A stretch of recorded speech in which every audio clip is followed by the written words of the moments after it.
사랑하는 시청자 여러분, 저는 권명욱 목사입니다. 어제 첫 번째로 로마서 제1강을 확인 이후로 이어서 오늘 두 번째 제2강의를 갖기로 하겠습니다. 오늘 본문은 로마서 1장 8절로 13절의 말씀인데요. 8절로 13절의 말씀입니다. 이 말씀을 가지고서 감사하는 신앙인,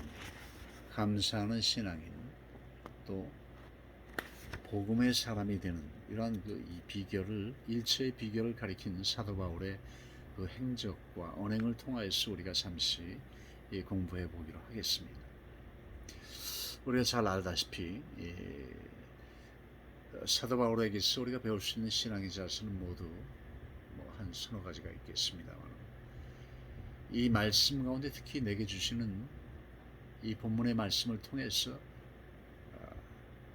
그 말씀이 레마로 변하는 그러한 이 발견되는 그러한 그 은혜가 있기를 축복합니다. 먼저 가능한 한 간결하게 핵심을 얘기하고자 하기를 원해서 또는 여러 긴 얘기를 보다는 가장 중요한 것은 본문이 주는 핵심이 무엇인가를 우리가 같이 파헤치는데 주목적을 두기로 하겠습니다. 첫째는 사도 바울이 오늘 본문을 통해서 우리에게 보여주는 것은 감사의 신앙입니다. 첫째, 감사의 신앙. 8절에 보니까 첫째는 내가 예수 그리스도로 말미암아 너희 모든 사람을 인하여 내 하나님께 감사함은 너희 믿음이 온 세상에 전파됨이로다 라고 말씀을 하시는데요. 복음의 사람은 감사하는 신앙을 가진 사람입니다. 자, 그렇다면 대체 사도 바울은 무엇을 감사했냐는 것이죠. 그는 로마 교회 성도들이 그리스도를 믿음으로 인하여서 복음이 온 세상에 전파되었기 때문에 그는 그들에게 감사를 드린다고 먼저 안부를 드립니다. 그런데 이 바울의 감사에는 독특한 표현이 있습니다. 그냥 하나님께 감사하는 것이 아니라 반드시 예수 그리스도로 말미암아 하나님께 감사한다 라고 이렇게 얘기하고 있습니다. 그래요. 핵심은 바로 여기 있습니다. 우리가 하나님께 감사하죠. 그러나 우리는 오늘 본문의 사도 바울이 예수 그리스도를 통하여 감사한다 라는 이 독특한 표현을, 이러한 구조를 우리도 가져야 한다는 것이죠. 하나님께 직접 감사가 아니라 예수 그리스도를 통한 감사여야 한다는 겁니다. 그렇지 않습니까? 우리가 받게 된 모든 은혜가 우리 주 예수 그리스도로 인하여 주어졌기 때문이라는 것입니다. 때문에 감사도 항상 예수 그리스도 때문에 드리는 감사가 되어야 한다는 것이 너무 당연한 것이고, 이것이 정확한 감사라는 것이죠. 자, 이제부터 여러분도 예수 그리스도로 말미암아 진심으로 하나님께 감사를 드리는 여러분이 되기를 축복합니다. 성경적인 감사는 범사에 감사하는 신앙입니다. 너무 잘 아시듯이 데살로니가전서 5장 16절로 18절에서 항상 기뻐하고 쉬지 말고 기도하라, 범사에 감사하라, 이는 예수 그리스도 안에서 너희를 향하신 하나님의 뜻이니라 라고 사도 바울은 또 말씀하셨어요. 그래서 성도들이 범사에 감사하는 것은 기쁜 일이나 슬픈 일이나 어떤 즐거운 일이나 괴로운 일 할 것 없이 입술에서 언제나 감사가 끊이지 않는 것이 곧 하나님의 뜻이다라는 것입니다. 어떠한 조건 속에서도 상황과 여건이 비합리적인 것들이 나를 슬프게 우울하게 했을 때 뿐만 아니라 우리가 여러 가지 행복하고 기쁘고 즐거운 일이 있을 때라도 그러니까 모든 범사에 우리는 항상 감사하라는 것이죠. 한 예로 사도 바울은 빌립보에서 선교를 하다 귀신 들린 여종을 고쳐주었죠. 그 일로 억울하게 감옥에 갇히게 됩니다. 그리고 그는 감옥에서 너무 매를 많이 맞아서 온몸에 상처난 그 상태에서 지하 깊은 감옥에 착고에 채워져 갇히게 되어 있었습니다. 상처는 부위가 옥신거리고 그리고 또 쓰라리고 괴로울 텐데 그는 그 밤에 밤새도록 하나님께 감사와 찬미의 기도를 드리고 찬양을 올렸습니다. 여러분, 저나 여러분의 믿음으로 이 같은 행위가 가능하다라고 생각합니까? 물론 가능할 수도 있고 그러나 쉽지가 않다라는 것이죠. 믿음이 깊은 목회자나 영성가 할지라도 이와 같은 상황에서 이 사도 바울처럼 쉽게 기도와 찬양을 이 조건 속에서 우리가 할 수 있겠냐는 것이죠. 우리는 지금 너무나도 부유합니다. 우리의 모든 삶의 환경은 우리 건국 이후 5천년 역사 대한민국 이래 가장 우리는 좋은 시간을 행복하고 아름답고 그리고 부여롭고 정말 상상할 수 없는 그런 그 최첨단 모든 이 기기들로서 방 안에서나 실외 자동차를 통해서나 공중을 나는 배나 그리고 바다를 떠다니는 이 비행기 배를 우리가 보면서 어느 시대에 우리가 이런 것을 누려보았습니까? 그런데 우리에게 감사가 없다는 겁니다. 생각해 보십시오. 자, 어쨌든 우리가 이 사도 바울 같은 옥에서 감사할 수 있는 그런 영성이 쉽지는 않다는 것을 다시 한번 지적하면서 그러한 가운데서도 그는 하나님께 찬양과 기도를 올리는 믿음을 드렸습니다. 그 믿음을 보신 그 밤에 하나님께서 천사를 보내시고 감옥터가 흔들리고 감옥문이 열려지는 기적을 일으켜 주셨습니다. 그러자 감옥을 지키던 간수는 바울과 실라가 도망을 했는 줄 알고 책임을 통감하고 자결을 하려 하죠. 자살을 하려 합니다. 그때 바울이 나타났어. 우리가 도망가지 않고 여기 있노라. 이 말을 하자 그 간수는 놀란 거예요. 마땅히 도망갔으리라고 생각했던 그가 나타나서 오히려 자신을 위로하는 그러한 그 상황이 된 거죠. 이로 인해서 그 간수는 바울로 인해서 전도를 받게 되고 그와 그의 온 가족이 구원을 받게 됩니다. 그리고 훗날 그 간수는 빌립보 교회의 개척 멤버가 됩니다. 여러분 감사를 드려보십시오. 마음이 울적하고 또한 짜증나고 힘들어도 감사의 고백을 하나님 앞에 늘 드리십시오. 내 마음의 기쁨을 회복하게 되리라 믿습니다. 이것은 분명합니다. 확신합니다. 믿음으로 받아들이십시오. 어떠한 정황 속에서도 우리가 믿음을 지킨다는 건 쉽지가 않지만 하나님 앞에 먼저 감사를 해보십시오. 감사는 여러분의 모든 악조건의 그러한 그 상황이나 상한 심령 이것을 회복시키는 놀라운 치유력이 있다는 것을 이 시간 여러분들 기억하시기를 축복합니다. 보시지 않습니까? 사도 바울이 지금 빌립보에서 그 감옥에서 실라와 함께 그 고통 가운데서도 구원 속에 하나님을 바라보고 찬양과 찬미를 올렸더니 옥에 터가 흔들리며 문이 열리고 착고가 풀리는 놀라운 기적이 일어나게 된 것입니다. 여러분, 지금 여러분의 착고, 여러분의 감옥, 여러분의 아픈 곳이 어디입니까? 여러분들, 만약 여러분들이 어떤 정황에 지금 놓여 있는지는 알 수 없지만 오늘 이 본문을 통하여서 이와 같은 고백을 한번 해보십시오. 감사를 해보십시오. 하루에 우리가 어떤 일을 하든 간에 하루 24시간 가운데 수면 시간을 제외하고 나서는 수면의 상태에서 일어나서 다시 저녁에 잠자리에 들기까지 하루에 100번 이상의 감사를 보십시오. 매번 감사를 드려보십시오. 놀라운 이 변화가 여러분을 찾아오게 되리라 믿습니다. 두 번째는 칭찬하는 신앙입니다. 8절에 보니까 첫째는 내가 예수 그리스도로 말미암아 너희 모든 사람으로 인하여 내 하나님께 감사함은 너희 믿음이 온 세상에 전파됨이로다 라고 했습니다. 복음의 사람은 상대방을 향한 칭찬을 아끼지 않는 사람들입니다.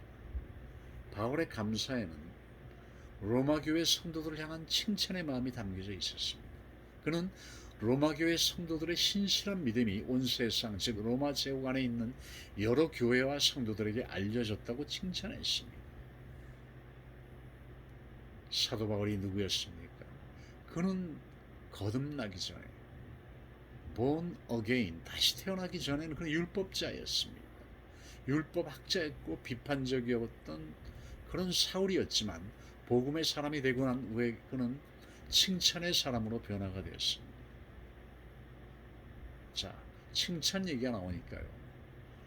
정말 칭찬의 대가 한 분을 여러분께 소개합니다. 그분은 바로 우리 주 예수 그리스도입니다. 예수님은 칭찬을 아끼지 않는 분이에요.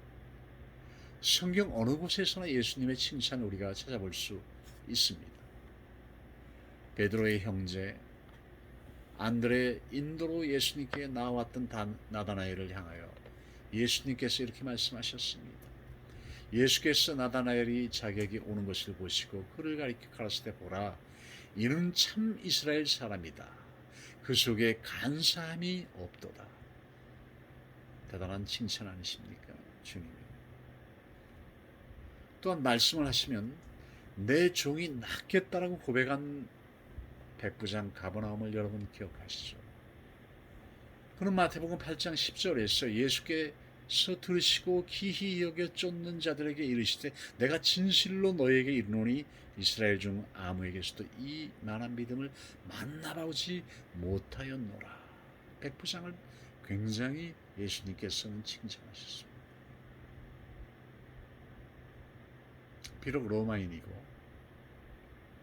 식민지에 백부장으로 와 있던 사람이지만 그의 인격과 그의 됨됨이를 보고서 주님께서는 그를 있는 그대로 칭찬하셨습니다. 이 예수님의 칭찬입니다. 이 외에도 자기 딸의 병을 고침받기 위해서 겸손히 떡부스러기의 은혜를 간청했던 잘 아는 수로보니게 여인을 향해서 주님께서 이렇게 또 칭찬하셨습니다. 마태복음 15장 28절에 보니까 예수께서 대답하여 가라사대 여자야 내 믿음이 크도다. 내 소원대로 되리라 하시니 그 시로부터 그의 딸이 낫게 됐다라고 말하고 있습니다. 이렇게 칭찬은 우리 삶 속에서 인간관계 속에 있어서 무엇보다도 소중한 것입니다. 사람을 살리기도 하고 칭찬이 아닌 비난은 오히려 그 상대를 죽음으로 몰아갑니다. 여러분 어느 것을 선택하시겠습니까? 칭찬입니까? 아니면 비난이나 정죄입니까? 우리 그리스도인은 항상 남을 세우고 칭찬하고 격려하고 위로하며 그의 아픔을 찾아내고 배려할 수 있는 하나님의 심령, 하나님의 그 이 마음을 우리는 똑같이 가지고서 하나님의 형상대로 만들어진 자들이기 때문에 우리는 원래 하나님 아버지의 심령과 이 똑같은 마음을 갖게 되는 것이 우리 그리스도인이 예수의 사람들이라는 겁니다. 기억하십시오. 예수의 사람들은 인격자가 되어야 합니다. 자, 그러므로 감사는 내가 하나님의 기적을 경험하게 되는 능력이라면 칭찬은 내 옆에 사람에게 기적을 가져다 주는 능력이 되는 거예요. 칭찬의 사람이 되시기를 축복합니다. 자녀들이 부모 마음에 차지 않는 모습을 보여도 가능한 자녀들을 끊임없이 칭찬하십시오. 끊임없이. 배우자가 불만이 가득하고 또 내가 또한 배우자에 대한 불만이 있다 할지라도 서로를 칭찬하십시오. 칭찬 한마디가 그들의 모든 가정의 행복을 좌우합니다. 그리스도인은 비판의 사람이 아닙니다. 복음의 사람들입니다. 칭찬의 사람들입니다. 할렐루야. 세 번째로 그리스도인은 중보 기도의 신앙이라고 오늘 사도 바울이 말합니다.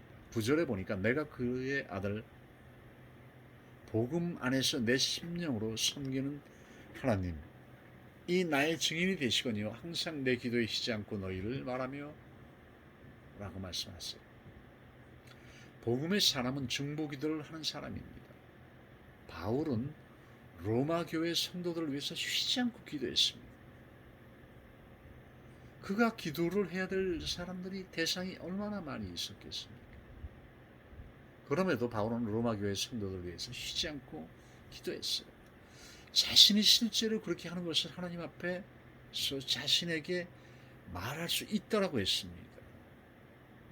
중보 기도를 쉬지 않는 것은 바울이 로마 교회 성도들을 매우 사랑했다는 것을 의미합니다. 그런데 사실 바울이 로마 교회를 개척한 것은 아니었죠.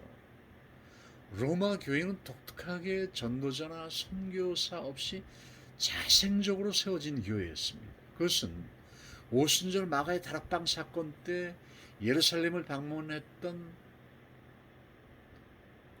동포들, 유대인들, 디아스포라, 로마인들, 많은 그 아시아 지역에 있던 자들이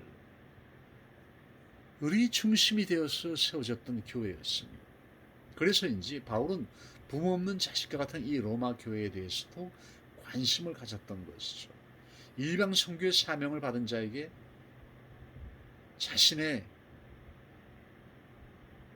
로마 교회를 돌볼 책임이 있다라는 어떤 이 눌림, 사명을 그는 거룩한 사명을 느꼈던 것이죠. 그래서 자신이 직접 가기도 전에 자신이 훈련시켰던 제자들을 로마 교회에 미리 보내기도 하였습니다. 바울은 로마 교회 성도들을 향한 자신의 사랑을 그렇게 실천했습니다. 쉬지 않고 기도하는 것이요. 뿐만 아니라 상대방을 위해서 중보기도. 예수님께서도 이 땅에 계실 때 밤을 새워가며 세상을 위해서 기도하셨어요. 예수님은 지금도 하늘 보좌 우편에서 우리를 위하여 간구하십니다. 여전히 우리를 사랑하시고 계시기 때문에 위에 계신 예수님께서 지금도 우리를 향한 기도가 있으시다는 것을 믿으십시오. 예수님께서 기도하시지 아니하신다면 예수님이 아니죠. 예수님은 하나님이십니다. 하나님이신 예수님께서 육신의 몸을 입고 이 땅에 오셔서 십자가에 달리시고 장사된 지 사흘 만에 부활하시고 40일간 제자들과 더불어 함께 이 땅에 사시다가 천사들에 의해 감람산에서 승천을 하시죠. 이렇게까지 우리를 사랑하시기 위하여 하나님이신 예수님께서 모든 보좌를 버리시고 우리를 오셨던 분이 왜 다시 우리를 위해서 기도하지 아니하시겠습니까? 마땅한 예수님의 처사일 거라고 저는 생각합니다. 만약 제가 목사로서 여러분을 사랑한다는 가장 큰 사랑은 그 표현이 무엇이겠습니까? 여러분을 위하여 쉬지 않고 기도하는 것이 아니겠습니까? 저희 성도들이나 또한 주변의 교역자나 또는 관련된 많은 이런 성도들을 위해서 늘 기도하는 것이죠. 예수님은 우리를 낳으신 하나님이십니다. 그런데 제 자식들을 택한 자식들을 놓고 어찌 기도하지 아니하는 부모가 있겠습니까? 이와 같이 예수님께서 우리를 낳으시고 만드시고 기르시는데 그냥 놔둡니까? 자식을 그냥 놔두고 키우시는 부모님이 있을 수도 있겠죠. 이 땅에도 물론 버려진 자, 유기된 자들이 있듯이 택함 받지 못한 자들, 아직까지 예수를 알려하지 아니하는 자들, 그를 핍박하는 자들, 믿는 자들을 저주하고 심지어 죽이려 하는 자들까지 있는 이 세상. 그러나 우리는 아닙니다. 우리는 크리스찬입니다. 예수의 사람입니다. 하나님의 사람입니다. 성령의 사람입니다. 나 자신에 대한 이 아이덴티티를 놓쳐서 안 돼요. 항상 나는 하나님의 자녀이다. Children of King. Children of God. 하나님의 자녀들이에요. 우린 기도해야 되는 거예요. 그래서 예수님께서 기도하시기 때문에 자신을 위해서 기도해 주는 사람을 많이 얻는다는 것은 은행에 많은 돈을 가지고 있는 것보다 사실은 더욱더 든든합니다. 가장 든든한 것은 가장 주변으로부터 많은 기도에 하는 자들에 의해서 기도를 받고 또 내가 중보 기도를 하는 것, 이 이상은 그 무엇과도 비교할 수 없는 것이, 어느 것도 천만금도 이 중보 기도를 쫓아올 수 있는 것이 없습니다. 네 번째로 하나님의 뜻대로 하는 신앙입니다. 10절에 보니까 어떡하든지 이제 하나님의 뜻 안에서 너희에게로 나아갈 좋은 길 얻기를 구하노라. 복음의 사람은 무슨 일을 하든지 자기 뜻대로 하지 아니하고 하나님의 뜻대로 일을 해나갑니다. 바울은 세계 복음화를 위해서 로마 선교에 소원을 품었습니다. 바울이 로마 선교를 가는 것은 하나님의 뜻이었습니다. 그러나 바울은 로마로 가는 발걸음이 철저히 하나님의 뜻 안에서 성취되기를 기도했습니다. 그것은 바로 10절에 나오는 너희에게로 나아갈 좋은 길이었습니다. 사실 바울은 그의 로마행은 언제든지 실천에 옮길 수 있었던 거죠. 왜? 그는 로마의 시민권자였기 때문에 더욱 쉬웠고, 그런데도 그는 철저히 하나님 뜻에서 하나님께서 명하시기 전에, 성령께서 운행하시기 직전까지 그는 움직이지 않았다는 거죠. 이 말은 곧 하나님의 시간, 하나님의 방법, 하나님의 승인이 떨어지기를 기다렸다는 거예요. 하나님의 시간, 카이로스, 하나님의 방법, 하나님의 노하우, 하나님의 결제, 하나님의 승인이 떨어지기를 기다렸다는 거예요. 여러 차례 로마를 가려 시도했지만 하나님은 그때마다 허락지 않으셨습니다. 왜? 그것은 아직 때가 되지 않았기 때문입니다. 로마 선교가 아무리 중요하다 하더라도 하나님의 때를 기다려야 한다는 거예요.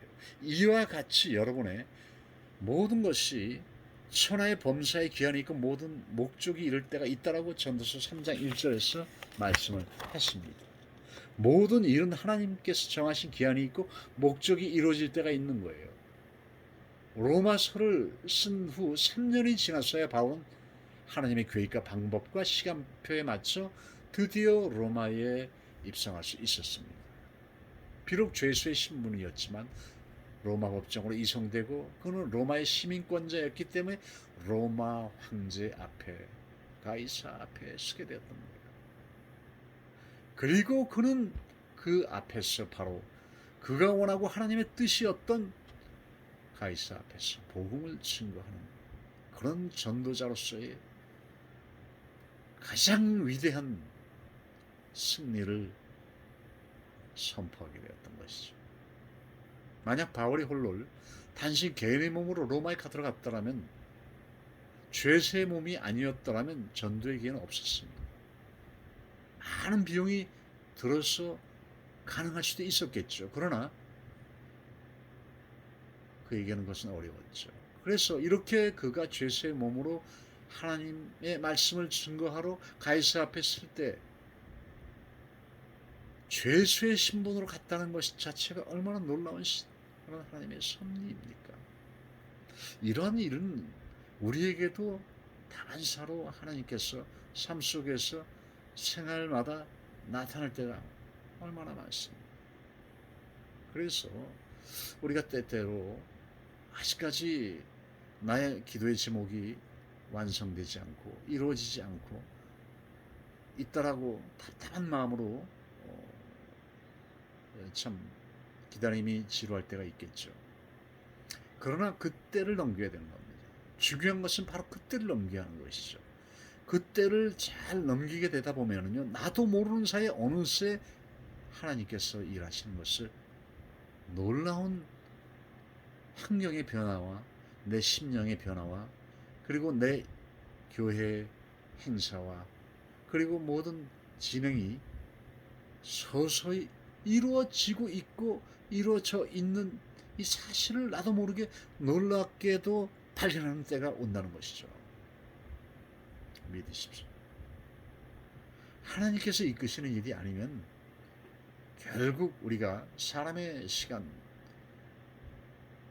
크로노스, 카이로스는 하나님의 시간이고 크로노스는 사람들이 정해놓고 마음대로 이끄는 일은 결국 모래 위에 지은 집이 되고 무너집니다. 그래서 모든 범사에 하나님의 때가 있고 정한 하나님의 그 시간이 있다는 것. 그래서 우리가 계획을 하고 추진해도 그 걸음을 인도하는 분은 여호와 하나님이십니다. 고백하십시오. 나는 복음의 사람이고 하나님의 뜻대로 행하는 사람이며 하나님의 때를 기다리는 사람입니다. 인내하십시오. 세월은 아주 더디 가는 것 같지만 가고 나서 돌아보니 얼마나 세월의 흐름이 그야말로 유수와 같다라는 흐르는 강물과 같이 날아가는 겁니다. 그리고 돌아보면 그 모든 것은 하나님께서 다 이루어놨다는 것을 알게 되고, 그 놀라운 경륜 앞에서 우리가 할 수 있는 것은 하나님을 향한 감사와 영광을 올릴 수 있는 이 외에는 없습니다. 하나님을 믿으십시오. 가장 순수한 권유는 하나님을 신뢰하는 겁니다. 권유합니다. 하나님을 신뢰하시고 하나님을 믿으십시오. 끝으로 나눠주기를 기뻐하는 신앙이었다. 복음의 사람들은요, 나눠주기를 기뻐하는 사람입니다. 그래서 11절 12절에 보니까 내가 너희 보기를 심히 원하는 것은 무슨 신령한 은사를 너희에게 나누어 주어 너희를 견고케 하려 함이니 이는 곧 내가 너희 가운데서 너희와 나의 믿음을 인하여 피차 아니함을 얻으려 함이라. 말씀드렸듯이 복음의 사람은 나눠주는 것을 기뻐하는 자들입니다. 바울은 나눠주기를 기뻐하는 사람이었습니다. 바울은 돈이 많은 사람이 아니었습니다. 노래를 잘하는 사람도 아니었어요.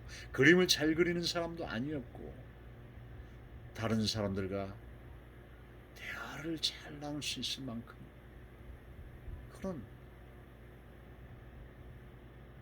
아주 귀한 사람도 아니었습니다. 그럼에도 그는 예수 그리스도 안에서 주시는 신령한 은사를 그들에게, 로마의 성도들에게 나눠주고 싶었습니다. 그들의 신앙을 다시 말해서 견고히 세워주고 싶었다는 것이죠. 이것은 그들의 신앙을 견고히 세워주고 싶었다. 혹시 여러분 나눠줄 것이 없다라고 생각하십니까? 그렇지 않습니다. 우리는 예수 그리스도 안에서 하늘에 속한 모든 신령한 복을 받은 자들이고 가진 자들입니다. 베드로는 이 비밀을 깨달은 사람이에요. 그가 예루살렘 성전에 기도하러 올라가다 성전 미문에 앉은 안진뱅이가 구걸을 하는 것을 보았을 때 뭐라고 얘기했습니까? 나를 보아라. 내게 은과 금은 없거니와 내게 있는 것으로 내게 주노니 나사렛 예수의 이름으로 걸어라. 안진뱅이가 벌떡 일어나 이 소리와 동시에 하나님을 찬양하기 시작하고 성전을 뛰어들어요.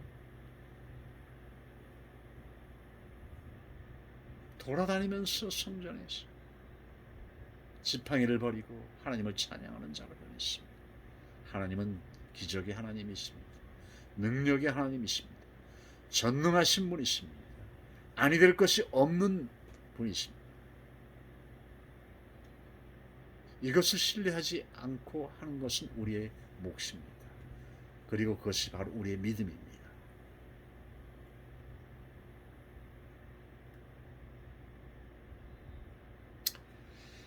자, 범사에 우리는 모범을 보여야 합니다.